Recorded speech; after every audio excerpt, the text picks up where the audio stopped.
ओम शांति। प्रारब्ध आपके दिमाग को घुमा के रख देता है।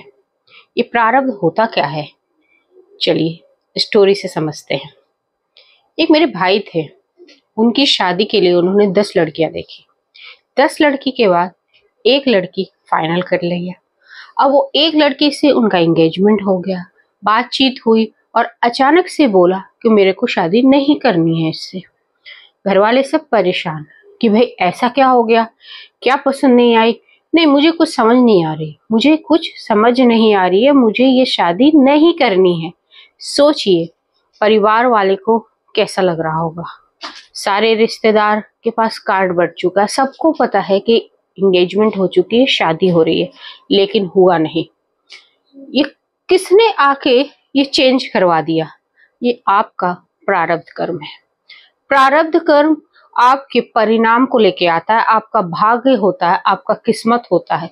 आपके पिछले जन्म में किए हुए शुभ और अशुभ कर्म होते हैं जो आपकी किस्मत बदल देते हैं, जो आपका परिणाम बदल देते हैं।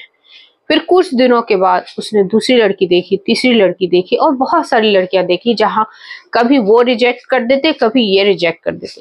फाइनली एक अचानक से एक लड़की से मिले और कहे मुझे इसी से शादी करनी है, और वो भी पेशे से वकील थी और वो भी पेशे से वकील थे। अचानक मिले और कह रहे, बस 10 मिनट की मुलाकात में कह दिया कि यही मेरा जीवन साथी बनेगा। और 10 मिनट के बाद वो 10 मिनट का रिश्ता पूरे जीवन का रिश्ता बन गया। तो क्या ये जादू है? ये क्या है? मतलब क्या आपके दिमाग को घुमा दिया? वो आपका प्रारब्ध था, जिससे तय था होना, जो आपने हिसाब किताब था पिछले जन्म का, उसी से हुआ। और जिससे होने वाला था उससे आपका प्रारब्ध बस उतना ही मिलना तय था, उतना ही बातें करना तय था और उतना अपमान सहना भी तय था।